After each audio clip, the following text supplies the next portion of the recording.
Hello guys, welcome to my YouTube channel life in Gulf. मेरा नाम है उज़ैर सैयद और इस चैनल पे हम डिस्कस करेंगे रियल लाइफ इंसिडेंट के इंडिया से जब लोग बाहर जाते हैं अब्रॉड अपनी लाइफ फैमिली को सपोर्ट करने के लिए, एक अच्छी इनकम ढूंढने के लिए और एक अच्छा काम ढूंढने के लिए, तो वहाँ पे उनके साथ क्या प्रॉब्लम फेस होती है। आज की हमारी स्टोरी है एक गुजरात के लड़के के बारे में जिसका नाम है हमज़ा। वो यूपी से बिलोंग करता है बट वो अपनी फैमिली के पास गया था जॉब की सर्च में। एंड वहाँ जाके उसे एक एजेंट का कांटेक्ट हुआ जिस एजेंट ने उसे हेल्प किया कि वो एक अब्रॉड लाइफ में जाके अपना एक करियर स्टार्ट कर सके, जिसके लिए वो कुछ फ़ीस चार्ज करता था एंड साथ में उसे एक ट्रेनिंग देके कुछ टाइम के लिए फिर बाहर अब्रॉड उसको भेज दिया जाता था। ये एक प्रोसेस थी जैसे हर लोग मोस्ट ऑफ द टाइम बाहर जाते हैं, कभी कोई एजेंट को पैसे दे के जाता है या तो कभी कोई डायरेक्टली किसी के कनेक्शन के थ्रू जाता है। गल्फ़ में जॉब लगना बहुत ही डिफ़िकल्ट काम है। अगर आपके पास रेफरेंसेस हों तो बहुत जल्दी काम हो जाता है, अगर रेफरेंसेस ना हो तो आपको कहीं ना कहीं किसी एजेंट को फ़ीस पे करनी पड़ती है। ठीक है, तो हमज़ा की कहानी यहाँ से शुरू होती है। हमज़ा एक यूपी का रहने वाला था। उसे काम के मामले में तो कुछ नॉलेज नहीं थी बट वो चाहता था कि अपनी फैमिली को सपोर्ट करे, दो पैसे ज़्यादा कमाए। इसी सर्च में वो अहमदाबाद आता है और अहमदाबाद से वो कनेक्शन में आके एजेंट को पैसे देके फ़ीस पे करके अपना वीज़ा लगवाता है। उसका जो वीज़ा लगा था वो सऊदी का लगा था। सऊदी में रियाद में एक फैक्ट्री थी जहाँ पे वो काम करने जाता था। जैसे ही उसका वीज़ा आ गया उसने तुरंत ही फ़्लाइट ली। ठीक है, उसे हमज़ा को अभी फ़िलहाल काम करना नहीं आता था। उसने सिर्फ 1 या 2 वीक की ट्रेनिंग ली थी जिसके बेसिस पे वो अपना काम सऊदी में करने का सोच रहा था। लेकिन जैसे ही वो सऊदी जाता है, पहले कुछ दिन तो बड़े आराम से निकलते हैं क्योंकि पहले कुछ दिनों में आपको कोई भी मैनेजर, सुपरवाइज़र किसी भी चीज़ के लिए टोकते नहीं हैं, क्योंकि वो भी देखते हैं कि आपको थोड़ा टाइम देते हैं कि आप किस तरीके से आप सेटल हो जाए, थोड़ा मशीन के साथ थोड़ा आपको नॉलेज हो जाए, क्योंकि हर कंट्रीज़ में मशीन जो होती है वो अलग अलग होती है। अभी कुछ दिन बीतने के बाद जब हमज़ा जो था थोड़ा काम स्लो कर रहा था, बिकॉज़ ऑब्वियसली उसने बताया था कि वो एक्सपीरियंस है, लेकिन वो एक्सपीरियंस इतना नहीं था। तो जो दूसरे एक्सपीरियंस वर्कर थे फैक्ट्री के अंदर, उनके मुकाबले में वो काम इतना अच्छा नहीं कर पाता था, जिसके चलते मैनेजर उसे टॉर्चर करने लग गया।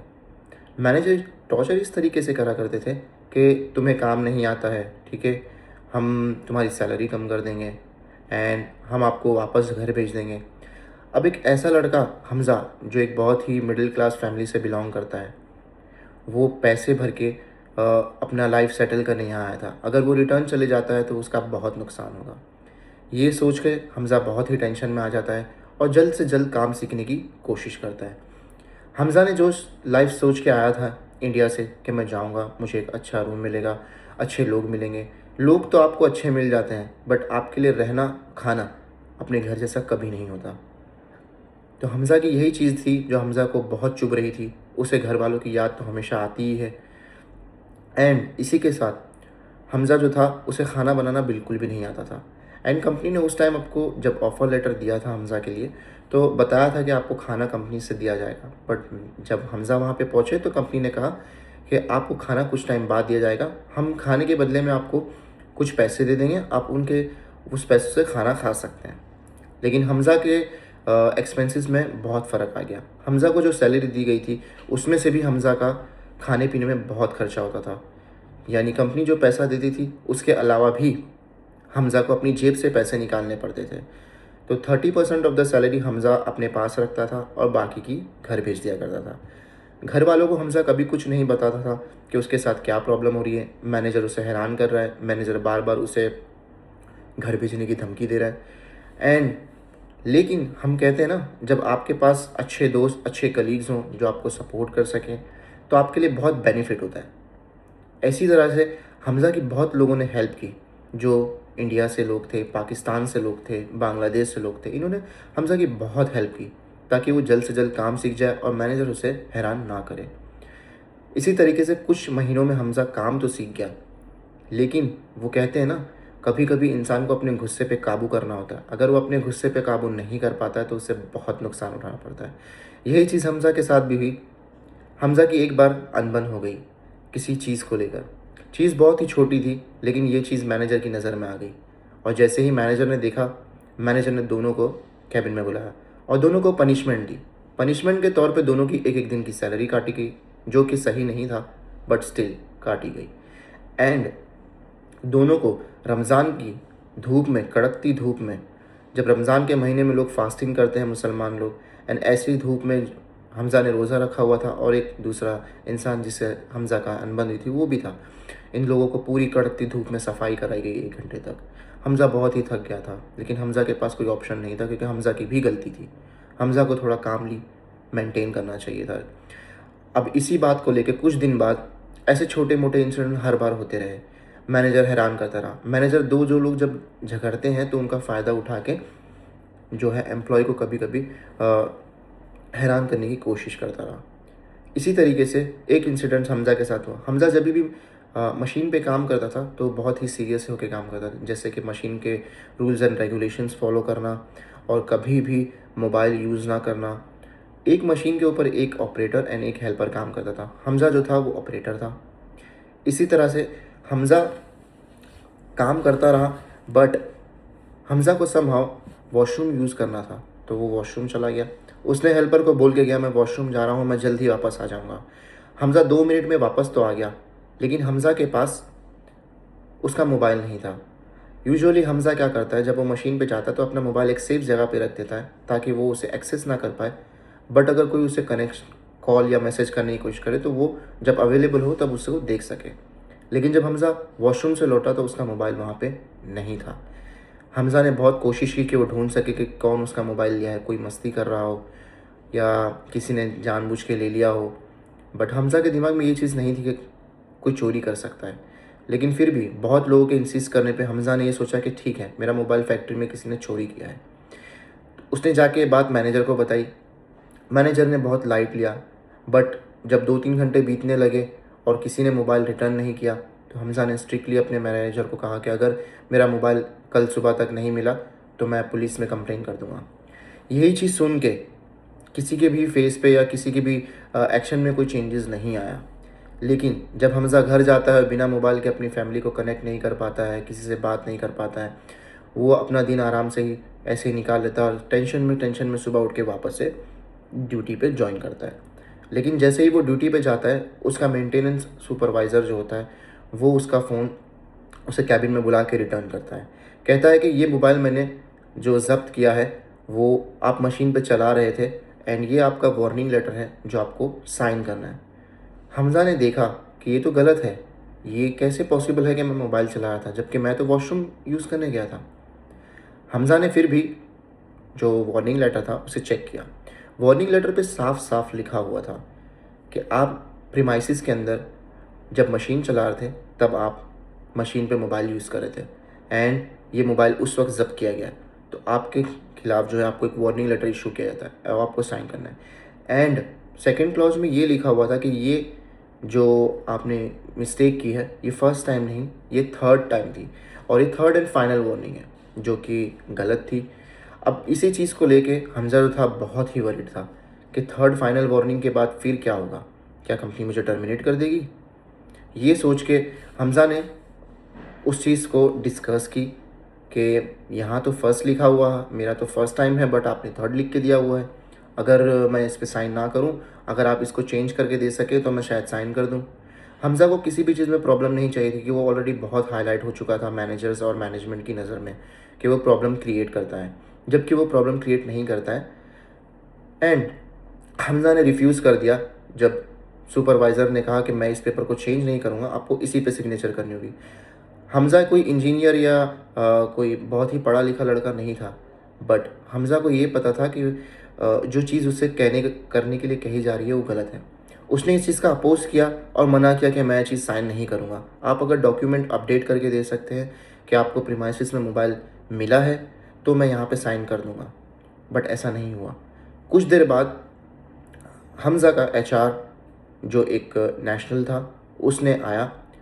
सऊदी नेशनल यूजुअली इतनी इंग्लिश नहीं बोलते हैं, ठीक है, तो हमेशा कम्युनिकेशन में प्रॉब्लम ज़रूर होता है और हमज़ा जो था वो बहुत ही अच्छी इंग्लिश बोलता था, बट स्टिल एक नेशनल के साथ जब बात करते हैं तो मोस्टली वो साइन लैंग्वेज में बात करते हैं, ठीक है, या तो पूरी कोशिश करते हैं कि हिंदी या इंग्लिश आपस में कनेक्शन अच्छा कर पाएँ।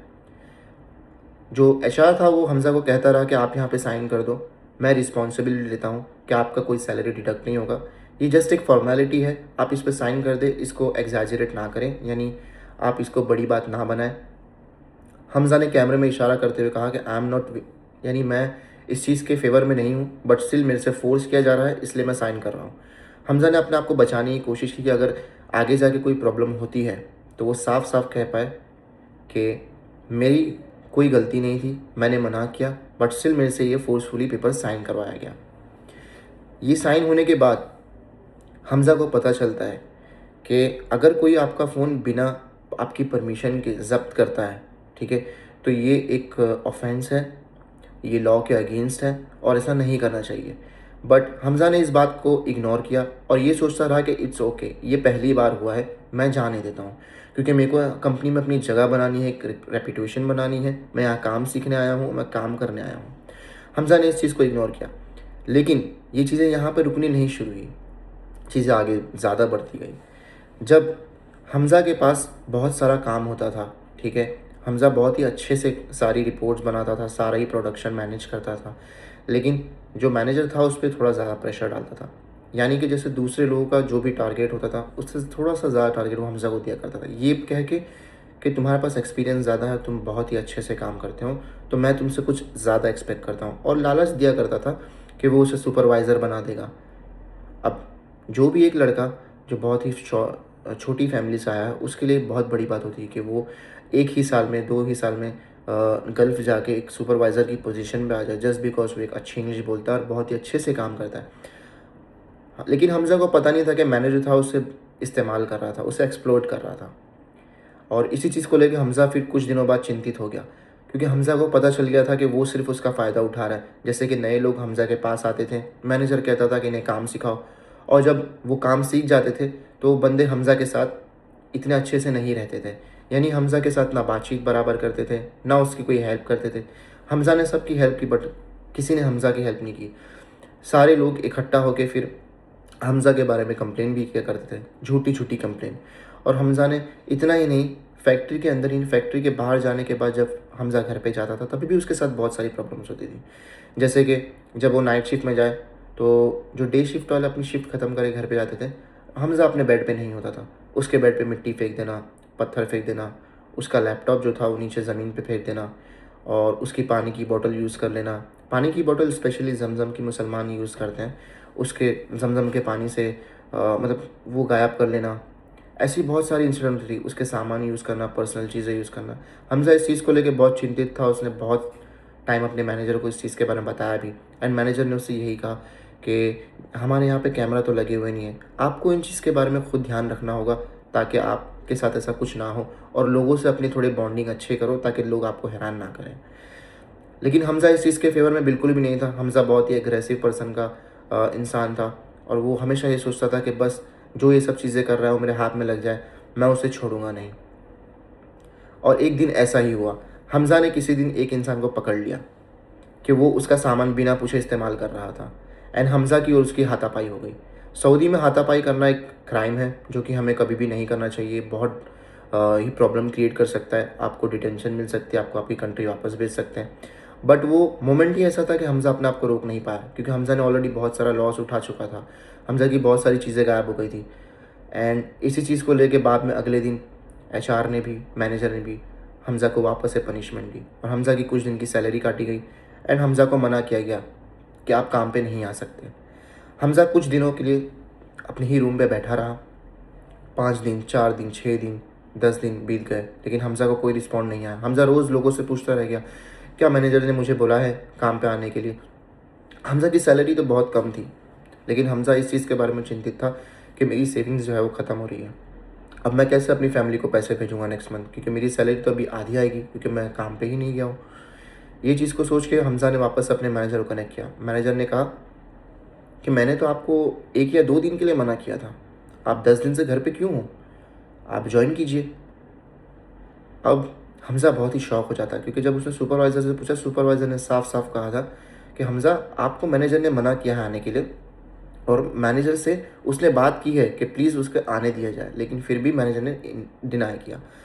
अब यहाँ झूठ कौन बोल रहा है, लेकिन हमज़ा को अपनी सैलरी से, अपने काम से मतलब था, और हमज़ा ने फिर इसी चीज़ के बारे में बहुत सोचा, और फिर हमज़ा एक कंक्लूजन पे आया कि वो अपनी गवर्नमेंट से इस चीज़ के बारे में डिस्कस करेगा।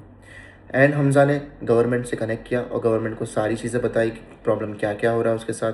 कंपनी ने जो भी चीज़ें बताई थी ऑफ़र के टाइम पे, वो सारी चीज़ें उसे नहीं मिल रही है, उसे रहने में तकलीफ़ है, उसे खाने में तकलीफ़ है, उसे काम में तकलीफ़ है, उसे हैरान किया जा रहा है। एंड ये सारी चीज़ें सुनने के बाद गवर्नमेंट ने हमज़ा को 1 वीक बाद रिस्पॉन्ड किया, उसकी हेल्प की एंड उसी कंपनी के एचआर मैनेजर को कनेक्ट किया गया। एचआर मैनेजर ने एक मीटिंग शेड्यूल करी हमज़ा, मैनेजर एंड सुपरवाइज़र के साथ, जिसमें हमज़ा ने अपने सारे ये पॉइंट रखे कि मेरे साथ ये प्रॉब्लम है, ये दिक्कत है, मुझे अब्यूज़ किया जाता है, मुझसे बहुत ही ज़्यादा काम निकाला जाता है और मैं एक पढ़ा लिखा तो लड़का नहीं हूँ, बट मैं भी जानता हूँ कि ये चीज़ें करना सही नहीं है किसी भी एम्प्लॉय के साथ। एंड इसके फेवर में, क्योंकि बात गवर्नमेंट तक जा चुकी थी, लेबर कोर्ट तक जा चुकी थी, एचआर मैनेजर उन्होंने एक्शन लिया और उन्होंने हमज़ा को कहा कि हम आपको एक दूसरी अपॉर्चुनिटी देंगे दूसरी लोकेशन पे, जिसमें हमारी दूसरी ही कंपनी में आपको कुछ काम दिया जाएगा। अगर आप कंफर्टेबल हो तो अपना कॉन्ट्रैक्ट ख़त्म करने के लिए वहाँ जा सकते हैं। एंड हमज़ा इसी तरीके से दूसरी लोकेशन पे शिफ्ट हो गया। उसने अपना कॉन्ट्रैक्ट तो पूरा कर लिया, बट अब जब वो नेक्स्ट टाइम दूसरी जॉब के लिए जाएगा तो वो बहुत ही चीज़ों का ध्यान रखेगा। पहली चीज़ कि वो किसी भी एजेंट को पैसे दे के नहीं जाएगा, क्योंकि जब वो एजेंट को पैसे दे के जाते तो आपको एक सीने में डर होता है कि जब अगर मैं रिटर्न चला जाऊँगा तो वो पैसे मेरे डूब जाएंगे एंड मैं मेरी फैमिली को सपोर्ट कैसे करूँगा। एंड आपको इतना पैसा जमा करने के लिए टाइम भी बहुत लगता है, ज़िम्मेदारियाँ होती है आप पे, आपको उसकी शादी करनी होती है, आपको फैमिली देखनी होती है एंड आपके घर में आपको हर चीज़ों की टेक केयर करना होता है। एंड जब भी आप या कोई भी इंसान दूसरी एक जॉब देख रहा हो, तो अगर आपके पास अभी फ़िलहाल जॉब नहीं है तो आप एकदम जल्दबाज़ी ना करें, सारी चीज़ें वेरीफ़ाई करें कि जॉब जो आपको दे रहा है वो सही जॉब दे रहा है नहीं। एंड कंपनी के बारे में थोड़ी मालूमात करें, जो वहाँ के लोकल आपके कोई चाचा, मामा, भाई, कज़िन जो भी रहते हों सऊदी में, उनको एक बार कॉल करके पूछें कि कंपनी में जॉइन करने वाला हूँ, ये कंपनी कैसी है। अगर वो रिस्पॉन्ड करते हैं कि अच्छी है तो ज़रूर जाएँ, और अगर ना करें तो दूसरी जॉब ढूँढने की कोशिश करें। अगर ना मिले तो फिर आप इसे कंटिन्यू कर सकते हैं। लेकिन मेरी एडवाइस यही रहेगी आपसे कि जब भी आप जॉब पे लग भी जाएँ तो पूरे पेशेंस से काम करें, गाली गलौज, मारा-मारी बिल्कुल ना करें अगर आप एक अब्रॉड कंट्री में हैं। और कुछ भी गलत होता है तो सारी चीज़ के बारे में आप हर चीज़ डॉक्यूमेंटेड रखें कि किसी भी चीज़ के बारे में अगर आपको फ़ोर्स किया जा रहा है तो मेक श्योर कि आपके पास उसका प्रूफ़ हो। क्योंकि आगे जाके अगर कंपनी आपके बारे में कुछ बोलती है तो आप कंप्लेन जब करोगे तो आपको सारे प्रूफ़ माँगे जाएँगे। तो आप उस टाइम पे प्रूफ़ जब सबमिट करोगे तो आपकी हेल्प बहुत अच्छे तरीके से हो पाएगी। तो इसी तरीके से आज की हमारी स्टोरी का एंड होता है, जिसमें मोरल यही निकला कि हमेशा कंपनी चेक करके जाएँ, ठीक है? एंड हमेशा अपने साथ गलत हो तो हमेशा हमज़ा की तरह उसे डिफेंड करें, और अगर आप सही हैं तो कभी झुकें ना, ठीक है? एंड अपने हमेशा गुस्से पे काबू रखना चाहिए। तो इसी तरीके से हम दूसरी स्टोरीज़ भी लाएँगे, जिसमें अगर आपको ये स्टोरी पसंद आई हो तो आप हमारा चैनल सब्सक्राइब कर सकते हैं। बेल आइकन को प्रेस कर दिए ताकि हर नई वीडियो पे आपको एक नोटिफिकेशन आ जाए, ठीक है? And please do support our channel as this is my first YouTube video ever. तो आप मेरी हेल्प कर सकते हैं इस चैनल को ग्रो करने में। हम ऐसे ही बहुत सारी वीडियोज़ लेकर के आपके पास आएँगे। Okay, thank you so much.